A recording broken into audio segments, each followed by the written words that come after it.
November 8, 1942, Richmond, California. Henry J. Kaiser's foreman watched arc welders shower sparks across the night-blackened shipyard as the clock struck 1 minute past midnight. This has to be impossible.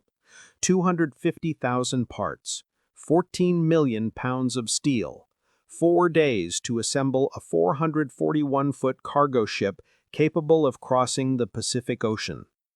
The Richmond Shipyard No. 2 stretched across the waterfront, illuminated by thousands of work lights, transforming night into artificial day. Prefabricated hull sections, each weighing 30 tons, sat positioned on railroad flat cars, arranged in precise sequence around the empty ways. Deck houses stood complete in assembly areas. Engine components gleamed with fresh oil. The keel plates waited, suspended from cranes, ready to drop into place the instant midnight passed. This was not standard shipbuilding. This was something the maritime world had never attempted. At 12:01 a.m., the first keel section, serial number 763, yard number 440, settled onto the building ways with a metallic thunder that echoed across San Francisco Bay. Workers swarmed the steel like ants, colonizing fresh territory. The SS Robert E. Peary had begun her journey from concept to completion. Kaiser had made a promise to President Franklin D. Roosevelt: prove America could build ships faster than Germany could sink them. 4 days. That was the deadline. The stakes extended far beyond one ship. In the frigid waters of the North Atlantic, German U-boats prowled convoy routes with methodical efficiency. Their strategy was mathematically simple: sink merchant ships faster than the Allies could replace them. Britain would starve. The Soviet Union would collapse without American supplies. The war would end in Axis victory through strangulation of supply lines. In 1941 and 1942 alone, German submarines and surface raiders sent 2,963 Allied merchant ships to the bottom, more than 3 times the 863 replacement vessels American shipyards managed to produce. Every torpedo that struck home pushed the Axis closer to victory. Every day that passed without adequate replacement tonnage meant fewer tons of ammunition, food, fuel, and equipment reaching the fighting fronts. German naval intelligence had calculated the equation precisely. At current loss rates, Allied merchant capacity would reach critical shortage by mid-1943. They had no idea American industry was about to transform that calculation into meaningless optimism. The journey to this midnight assembly line had begun 4 years earlier, when Britain stood alone against Nazi Germany. September 27, 1940, London. The British Ministry of War Transport faced catastrophic merchant ship losses. German U-boats and Luftwaffe bombers were destroying cargo vessels faster than British shipyards, many damaged by German bombing raids, could replace them. Britain needed a simple, fast-to-build emergency cargo ship design. Naval architects at J.L. Thompson & Sons in Sunderland modified an 1879 British tramp steamer design, creating specifications for what they designated the Ocean Class, 441 feet long, capable of carrying 10,800 deadweight tons, powered by a 2,500 horsepower triple expansion steam engine producing 11 knots maximum speed. The design prioritized one factor above all others: speed of construction. Simplicity meant survival. Standardization meant production volume. Britain placed orders for 60 Ocean-class vessels, but British shipyards lacked capacity to build them quickly enough. The ministry approached the Maritime Commission with a desperate request: could American shipyards build these emergency cargo ships? The U.S. agreed, and on January 3, 1941, 11 months before Pearl Harbor, the Maritime Commission adapted the British ocean design into what they designated the EC-2SC-1, Emergency Cargo 400 to 450 feet length class steam engine design variant C1. President Roosevelt attended the launch of the first 14 EC-2 vessels on September 27, 1941, at Baltimore's Bethlehem Fairfield shipyard. Roosevelt christened the lead ship Patrick Henry, invoking the Revolutionaries' Declaration, "Give me liberty or give me death." The ships became Liberty ships, a public relations masterstroke that transformed ugly ducklings into symbols of American determination. The first Liberty ship took 230 days to build using traditional, riveted construction. That timeline was militarily worthless. At that pace, U-boats would win the tonnage war by simple mathematics. American shipbuilders needed revolutionary changes in both technique and mindset. Henry Kaiser provided both. The industrialist had built the Hoover Dam, Grand Coulee Dam, and Bonneville Dam, massive construction projects completed ahead of schedule through innovative techniques. Kaiser had no shipbuilding experience. That proved to be his greatest advantage. He approached shipbuilding not as a centuries-old craft, but as an assembly problem identical to constructing dams. Prefabricate components, move them to the assembly site, join them rapidly using the fastest method available. Kaiser's revolutionary insight: replace riveting with welding. Traditional riveted construction required teams of skilled riveters heating metal rivets to glowing temperature, inserting them through aligned holes, then hammering the rivet ends into mushroom shapes to secure the connection. Each rivet required multiple workers, significant time, and considerable skill. A medium merchant ship contained 3 million rivets, weighing 300 tons, representing thousands of man-hours of skilled labor. Welding eliminated all of that. Electric arc welding fused steel plates directly, creating seams as strong as the surrounding metal. Welding required less skill to teach, could be performed by a single worker, and proceeded 5 times faster than riveting. The weight savings alone, 300 tons of rivets replaced by perhaps 30 tons of welding rod, increased cargo capacity significantly. Kaiser opened his first Richmond shipyard on December 14, 1940. The yard launched its first Liberty ship, the SS Ocean Vanguard, on October 15, 1941, 197 days after keel laying. Not revolutionary, but Kaiser was learning. His yards began employing Ford Motor Company assembly line principles. Prefabricated sections, complete with plumbing, wiring, and fixtures, arrived by rail from suppliers across America. Workers assembled these sections like children building with blocks, welding them into complete ships. Construction time dropped rapidly. By mid-1942, Kaiser's Richmond yards averaged 45 days per ship, then 42 days, then 38 days. Each Liberty ship cost approximately $1.8 million, cheap enough that if a vessel made just one successful cargo delivery, it paid for itself. But Kaiser wanted more than efficiency. He wanted to prove American capability so dramatically that German strategists would despair. In September 1942, Kaiser's Oregon Shipbuilding Corporation built the Liberty ship Joseph N. Teal in just 10 days. A reporter asked Kaiser if it could have been done faster. Kaiser replied it could have been built in 8 days, but construction was deliberately slowed to allow President Roosevelt to attend the launch. Roosevelt took the challenge seriously. On November 7, 1942, he sent a telegram to Kaiser: "Can you build a Liberty ship in 1 week?" Kaiser promised better than that: 4 days. The November midnight assembly of the SS Robert E. Peary represented the culmination of months of preparation and years of industrial learning. Kaiser's Richmond Shipyard No. 2 had built 46 Liberty ships before the Peary. Every ship taught lessons. Workers developed techniques for positioning hull sections with millimeter precision. Welders learned optimal bead patterns for maximum strength with minimum time. Crane operators choreographed lifts with ballet-like precision.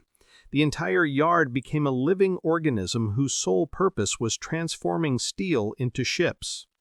For the Peary attempt, Kaiser pre-positioned everything. Hull sections fabricated weeks earlier sat on flat cars precisely located beside the building ways. Deck houses stood complete, requiring only crane lifts and welding to secure them. Engine room components waited in assembly jigs. Electrical systems, plumbing, ventilation ducts, every component that could be built ahead was built ahead. The workforce expanded to match the challenge. Richmond Shipyard No. 2 employed 7,000 workers across 3 shifts. For the Peary sprint, all shifts worked simultaneously. The shipyard became a 24-hour operation, with workers covering every available square foot of the building ways. They worked with astonishing coordination. At 12:01 a.m. on November 8th, keel plates dropped into position. By 2 a.m., the first frame sections were being welded to the keel. By 6 a.m., 4 complete bottom hull sections had been positioned and secured. The ship rose from the ways with visible speed, growing vertically as workers added layer upon layer of prefabricated steel. November 8th passed in a blur of arc weld flashes and crane movements. Bottom hull complete, side plates installed, bulkheads secured. The ship took recognizable form, 441 feet of steel stretching down the ways toward the water. November 9th brought the deckhouse installations. Prefabricated bridge structure, complete with navigation equipment and radio gear, lowered into position in a single crane operation weighing 45 tons. Workers secured it with continuous weld beads. Engine room components, boiler, condenser, reduction gears, propeller shaft, arrived as complete assemblies requiring only connection and securing. November 10th saw interior work accelerate. Electrical crews strung wiring through pre-installed conduits. Plumbers connected steam lines, freshwater systems, bilge pumps. Carpenters installed crew quarters fixtures, bunks, lockers, tables. The ship transformed from steel skeleton to functional vessel. November 11th brought finishing work at frantic pace, cargo boom installation, lifeboat davit mounting, navigation light wiring, anchor windlass testing, fresh paint, gray hull, white superstructure, ship's name stenciled across the bow in foot-high letters, SS Robert E. Peary. At 4:16 p.m. on November 12th, 1942, 4 days, 15 hours, and 29 minutes after midnight November 8th, shipyard whistles screamed across Richmond. The SS Robert E. Peary rolled down the greased ways into San Francisco Bay, displacing 14,257 tons of water as a complete, functional cargo vessel ready for sea trials. Newsreel cameras captured the moment. Reporters crowded the waterfront. Kaiser had delivered on his promise. America had built a complete ocean-going cargo ship in less time than most people spent on a single work week. The Peary was deliberately termed a stunt ship by critics, who noted correctly that such extreme speed wasn't sustainable for routine production. Kaiser called it an incentive ship, proof of what American industrial coordination could achieve. The distinction mattered less than the demonstration itself. American shipyards had mastered mass production techniques so thoroughly that building ships had become faster than destroying them. But the record-breaking construction of the SS Robert E. Peary was propaganda as much as industrial achievement, and German strategists understood that distinction clearly. The real transformation in the Battle of the Atlantic came not from single sprint-built ships, but from sustained production volume. By mid-1942, the cumulative learning from hundreds of Liberty ships built across 18 American shipyards began generating dramatic results. Average construction time across all yards dropped from 230 days in early 1941 to 42 days by September 1942. Then production volume accelerated further. In January 1943, American shipyards launched 140 new merchant vessels. In February, 150. In March, 162. By spring 1943, 3 Liberty ships were splashing into American waters every single day. More than 20 per week, more than 90 per month. The construction rate exceeded even Kaiser's optimistic projections. German U-boat commanders began reporting an impossible situation. In March 1943, Gross Admiral Karl Donitz's submarines sank 108 Allied merchant ships in the North Atlantic, a devastating toll representing 627,377 tons of shipping. Under previous calculations, such losses should have created critical shortages. Instead, Allied convoys grew larger. More ships meant more escorts could be assigned to protect each convoy. More ships meant losing 15 vessels in a single convoy still left 30 arriving successfully. The mathematics had reversed. In 1941 and 1942, German submarines sank 2,963 Allied ships, while America built only 863 replacements, a catastrophic deficit of 2,100 vessels. But by 1943, American production alone was building 1,500 Liberty ships annually, while German U-boats sank approximately 1,000 Allied merchant vessels total, and not all were new construction. The surplus began accumulating. Every month, Allied merchant capacity grew rather than shrank. U-boat ace Corvette Captain Otto Kretschmer, captured in 1941, later described the realization that filtered through German naval intelligence. We believed initially that if we could maintain losses above construction rates, Britain would capitulate from starvation. By 1943, we understood our calculations were obsolete. The Americans were building ships faster than we could sink them, even if we sank 3 every day. The tonnage war was lost not because our submarines failed, but because American industry succeeded. The Liberty ship production explosion demonstrated capabilities German strategists had not considered possible. Donitz calculated U-boat effectiveness based on pre-war shipbuilding rates, when constructing a 10,000-ton merchant vessel required 8 to 12 months. American yards reduced that timeline to 6 weeks.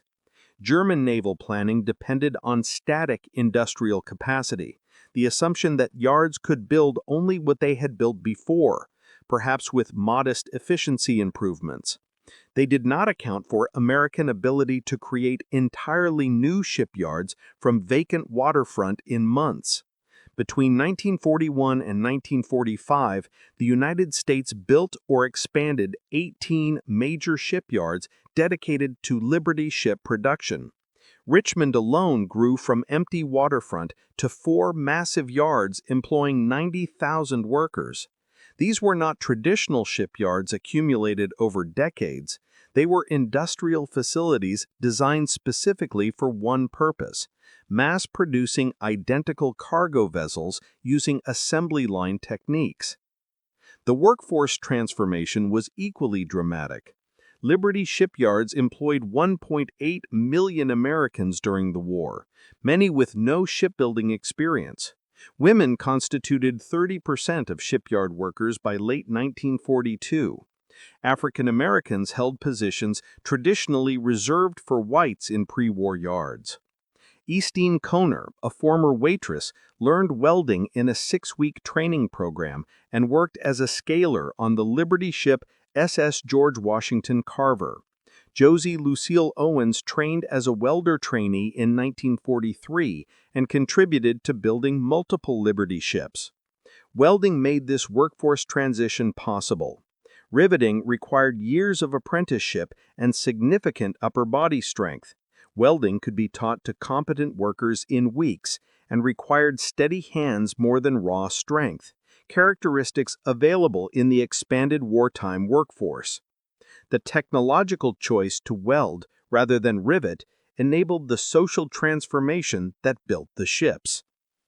By June 1943, the Battle of the Atlantic had turned decisively. Improved Allied anti-submarine tactics combined with overwhelming merchant vessel numbers to break the U-boat threat. German submarines still prowled the Atlantic, but they could no longer inflict losses faster than American yards replaced them. Donitz withdrew U-boats from the North Atlantic convoy routes in May 1943, acknowledging defeat in the tonnage war. The SS Robert E. Peary, the Sprint-built propaganda ship, sailed through this transformed naval environment on her war service. But her own combat record would demonstrate that Liberty ships were far more than cargo carriers. The Liberty ship design embodied emergency compromise, a vessel built to minimum acceptable standards because perfection took time the Allies did not have. The Maritime Commission issued specifications on January 20, 1941 that prioritized 5 requirements above all others. Cargo capacity, 10,800 deadweight tons minimum, sufficient to transport 440 Sherman tanks, 2,840 jeeps, or 230 million rounds of .30 caliber ammunition in a single voyage. Range, 17,000 nautical miles at 11 knots cruising speed, enough to steam from Baltimore to Murmansk without refueling. Simplicity, components must be standardized across all builders. Every Liberty ship must be functionally identical to every other, allowing crews to transfer between vessels without retraining. Speed of construction. Design must minimize skilled labor requirements and maximize use of prefabricated components. Cost. Total vessel cost must not exceed $2 million, cheap enough for massive production, expensive enough to incorporate minimum acceptable quality. The mathematics were brutally simple. To achieve 17,000-mile range, the ships required 5,700 tons of fuel oil in bunker tanks. To accommodate 10,800 tons of cargo plus fuel, the hull required displacement tonnage of approximately 14,257 tons. To achieve even 11-knot speed with that displacement required 2,500 horsepower from the steam engine. That engine required a boiler producing 240 pounds per square inch steam pressure at 440 degrees Fahrenheit temperature. These requirements existed in direct opposition. Greater cargo capacity meant larger hull, meant greater displacement, meant more engine power required, meant heavier engine, meant less cargo capacity. Naval architects balanced these competing demands by accepting the minimum acceptable value for each. 11 knots was slow but adequate. 10,800 tons was enough. 441 feet was short enough to build rapidly but long enough to avoid excessive rolling in Atlantic swells.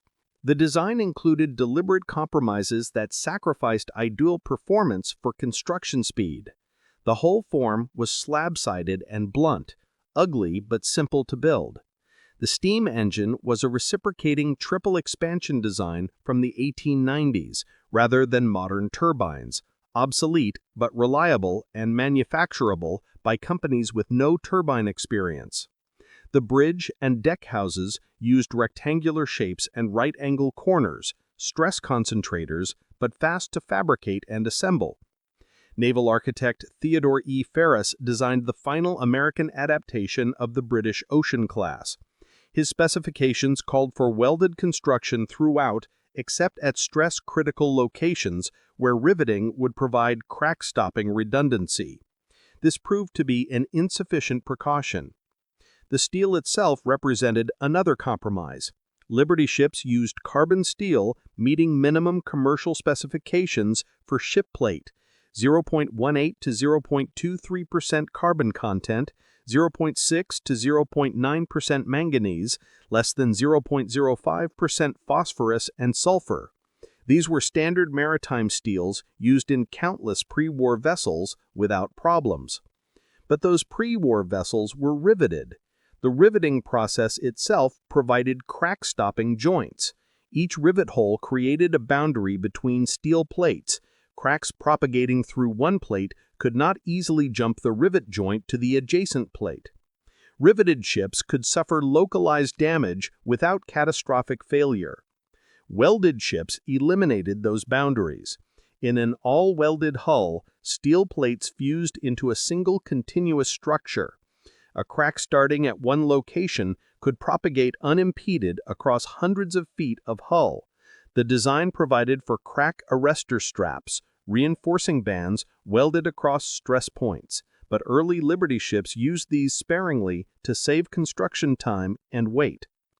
The Liberty ship specifications reflected a calculated gamble, accept compromises in individual vessel quality to achieve overwhelming fleet quantity, build ships fast enough and cheap enough that losing a percentage to design flaws remained acceptable compared to not having ships at all. That gamble paid off strategically, but the price was measured in ships that split in half without warning. January 16, 1943, Portland, Oregon. The Liberty ship SS Schenectady completed successful sea trials and returned to port in calm, cold weather, water temperature 39 degrees Fahrenheit. At approximately 8:45 p.m., workers on the deck heard a sound like a rifle shot echoing across the harbor. The Schenectady's deck fractured just aft the bridge superstructure. The crack propagated instantaneously down both port and starboard sides to the bilge, completely around the hull circumference. The ship's midsection rose skyward as her bow and stern sections plunged deeper into the water. The Schenectady broke in two while tied to the dock. No one died. The ship was unmanned except for night watch crew who evacuated safely. But the catastrophic failure sent shock waves through the Maritime Commission and naval architects worldwide. Ships did not simply split in half for no reason. Something fundamental was wrong. The Schenectady failure was not isolated. On November 24, 1943, the Liberty ship SS John P. Gaines broke in half in the North Pacific, 400 miles southwest of the Aleutian Islands. She sank within minutes. 10 crew members died. Survivors reported hearing a tremendous crack, then watching the bow and stern sections separate and sink while they scrambled into lifeboats. Water temperature 38 degrees Fahrenheit. December 1943, the Liberty ship SS Henry Bacon developed a complete fracture across her deck while in calm seas off Iceland. Emergency welding repairs held the ship together long enough to reach port. January 1944, the tanker SS Esso Manhattan broke in half off Long Island in heavy weather, water temperature 34 degrees Fahrenheit. Similar failures occurred with increasing frequency through 1944. The pattern was undeniable. Liberty ships were experiencing brittle fractures in cold water. By war's end, approximately 1,500 instances of significant brittle fractures affected Liberty ships and related T2 tankers. 12 vessels broke completely in half without warning. 3 of those 12 were Liberty ships. More than 200 Liberty ships suffered serious structural cracks requiring major repairs. Suspicion initially fell on the shipyards and their inexperienced workforce. Critics pointed to rapid construction schedules and women welders as evidence of inadequate quality control. The U.S. Maritime Commission launched investigations, examining welding techniques, workforce training, and quality inspection procedures at every Liberty shipyard. Those investigations found problems: welds with inadequate penetration, missed inspections, occasional use of improper welding rod, but nothing systematic enough to explain catastrophic failures across ships built by different yards using different welders. Some of the fractured ships had received extra thorough inspections. The best-built Liberty ships cracked as readily as mediocre examples. The Maritime Commission borrowed the British-built Liberty ship Empire Duke for destructive testing. Naval architects subjected the vessel to stress loads, temperature variations, and metallurgical analysis. The tests revealed something unexpected. The welds themselves were sound. Fractures did not originate in welded joints. They started in the base steel itself, particularly at stress concentration points like hatch corners that Liberty ships used for ease of fabrication. Constance Tipper, a metallurgist at Cambridge University, performed crucial research that identified the actual cause. She tested Liberty ship steel samples using Sharpie impact tests across varying temperatures. Room temperature tests showed the steel had good toughness.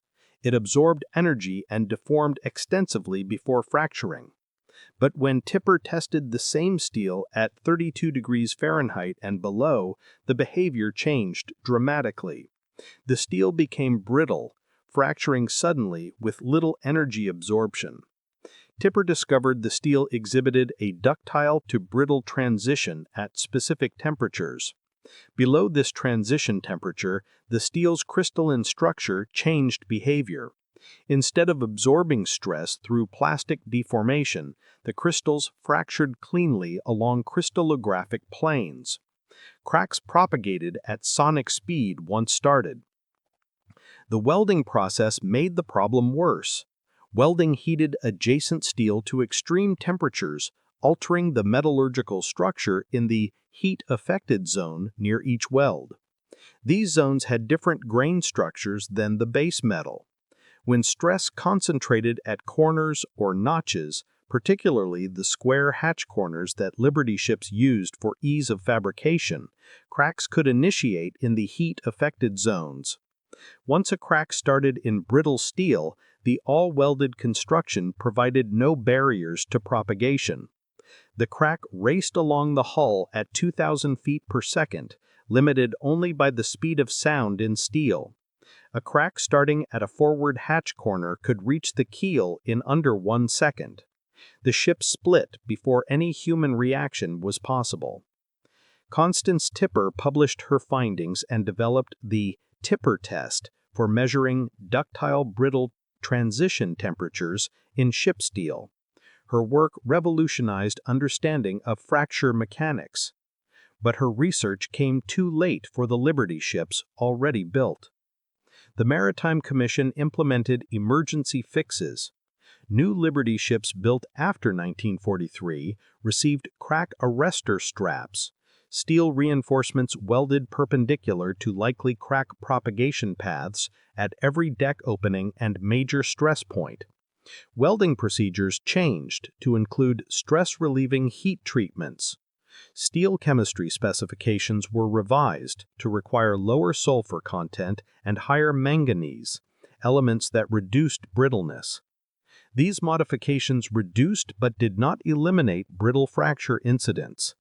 Liberty ships continued cracking through 1945, though catastrophic failures became rare. The vessels served adequately in temperate and tropical waters where temperatures didn't trigger brittle behavior. Ships assigned to North Atlantic routes received extra inspections and crack monitoring. The ship SS Robert E. Peary, the 4-day sprint ship, escaped catastrophic brittle fracture. She operated primarily in Pacific waters where temperatures remained above the critical transition point. Her war service proved extensive despite being built as propaganda.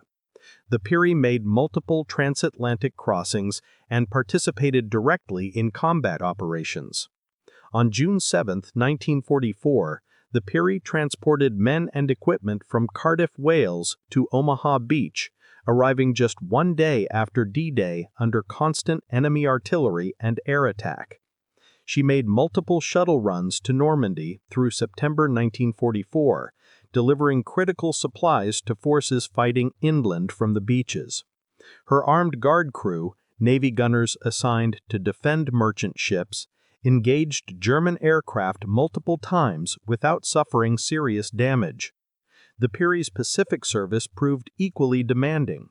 She delivered cargo to Guadalcanal during active combat operations. On one occasion, she rescued American soldiers under enemy fire, taking wounded aboard while Japanese artillery targeted the beach.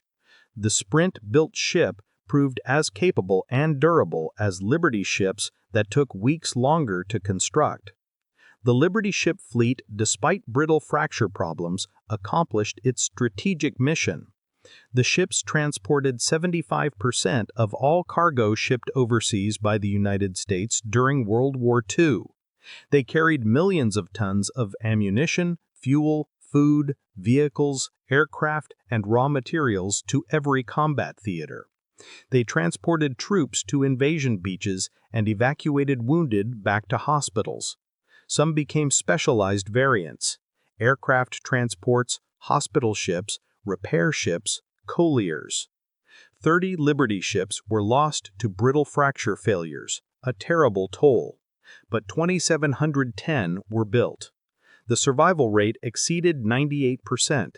From a cold strategic perspective, losing 1 to 2% of vessels to structural failure remained acceptable when the alternative was not having enough ships to win the war. Between 1941 and 1945, 18 American shipyards built 2,710 Liberty ships in multiple variants. Standard EC2S-C1, 2,580 vessels built. The basic cargo carrier, 441 feet long, 56 feet 10 inches beam, 10,920 deadweight tons, 2,500 horsepower triple expansion steam engine, producing 11-knot maximum speed. Cargo capacity 9,146 tons plus deck loads. Range 17,000 nautical miles. Crew of 41 to 50 merchant sailors plus 21 to 40 Navy Armed Guard gunners. EC2S-AW1 colliers, 62 vessels built. Modified to transport coal from Norfolk to European ports. Reinforced holds and improved ventilation systems to reduce coal dust explosions. EC2S-C2-C3 tankers, 24 vessels built. Modified for liquid cargo transport with segregated tanks and pump systems. EC2S-C1-X aircraft transports, 31 vessels built, modified with enlarged forward hatch openings and reinforced deck structures to accommodate assembled aircraft as cargo. EC2S-C5 repair ships, 13 vessels built, extensively modified with machine shops, welding equipment, and spare parts stores to provide at-sea repair capability for damaged vessels. Production peaked in 1943 with 1,500 Liberty ships launched, an average of 4.1 ships per day across all yards. Kaiser's 4 Richmond shipyards produced 747 ships total, representing 27.5% of all Liberty ships built. The Richmond yards held both the lowest average construction time, 42 days, and the fastest single ship record, 4 days, 15 hours, 29 minutes, for the SS Robert E. Peary. Average construction cost per vessel, $1.8 million. Total program cost, approximately $4.9 billion. At average cost, each Liberty ship required 1 successful cargo voyage to achieve financial break-even. Most made dozens of voyages.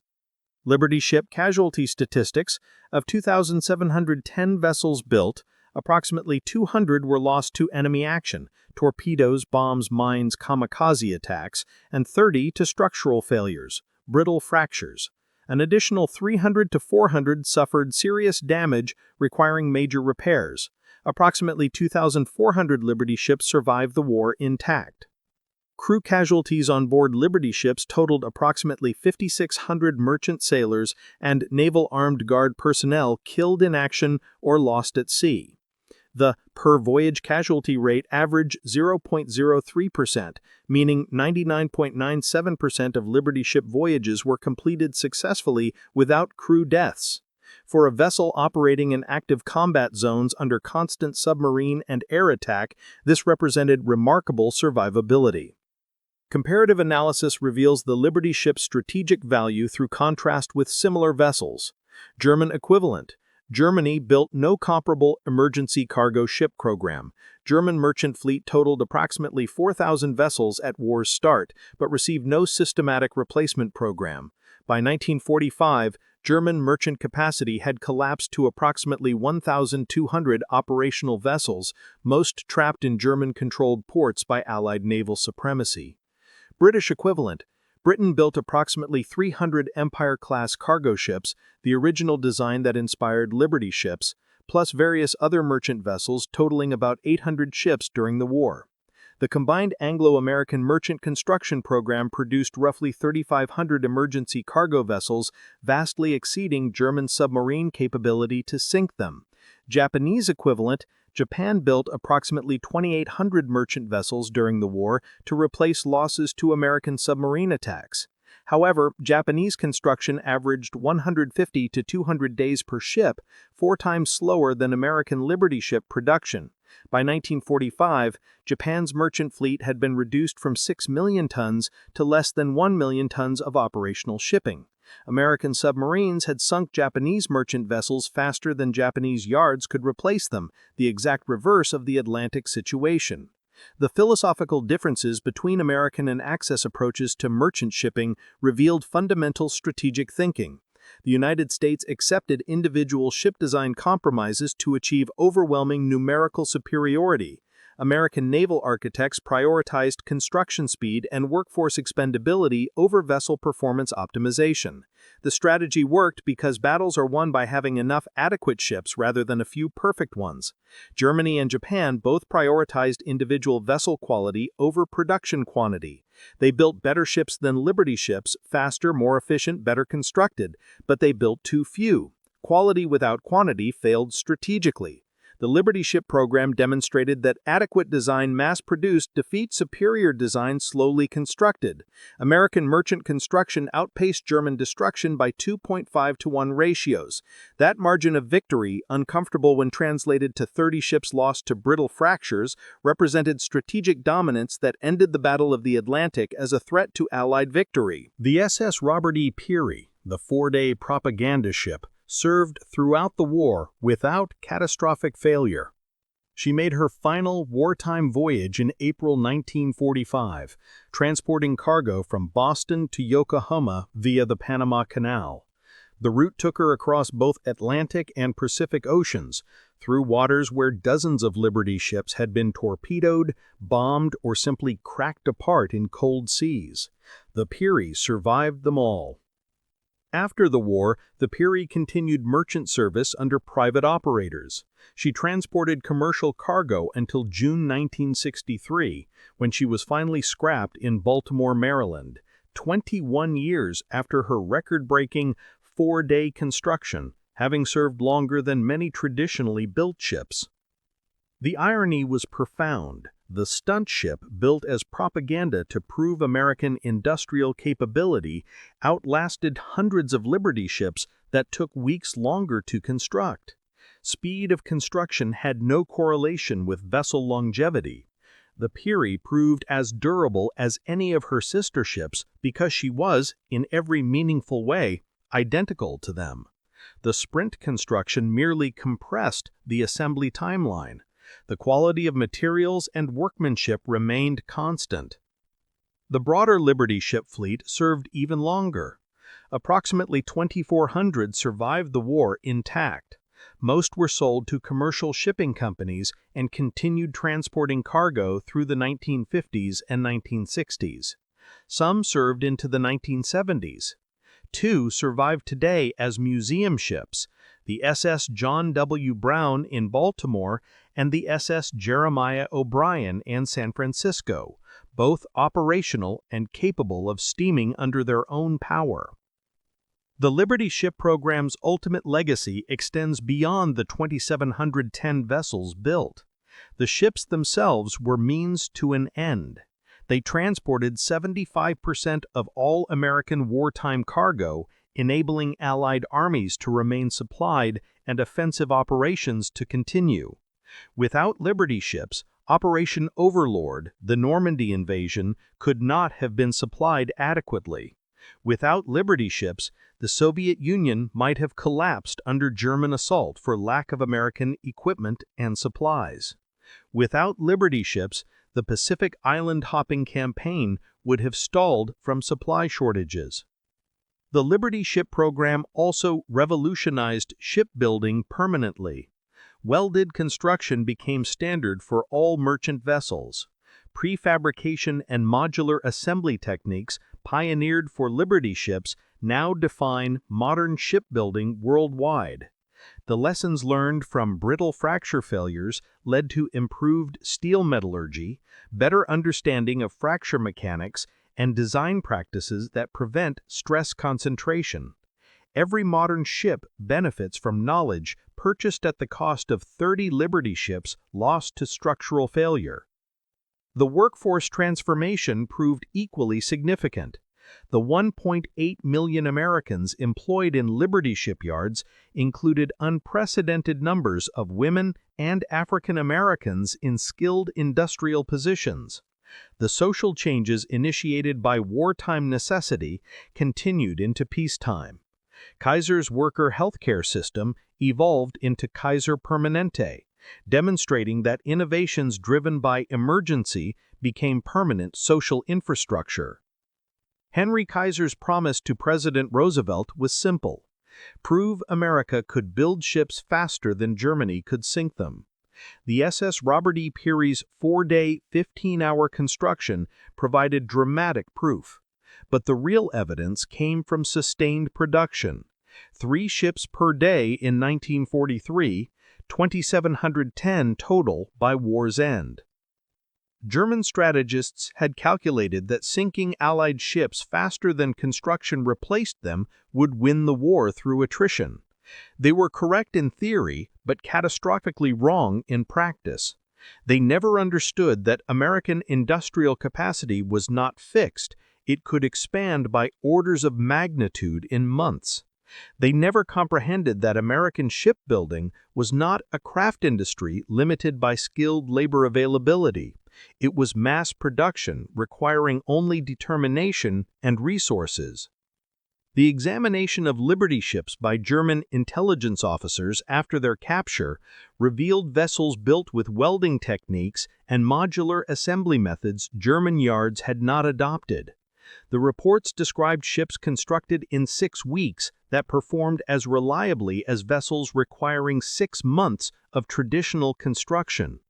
German naval strategists read these reports with growing comprehension that they had fundamentally miscalculated American industrial potential. The Liberty ship was not brilliantly designed. It was adequately designed for emergency mass production. Those goals simply did not include aesthetic elegance, engineering optimization, or peacetime economic efficiency. And in that single fact lies the entire story of how America won the tonnage war and ensured Allied victory in World War II.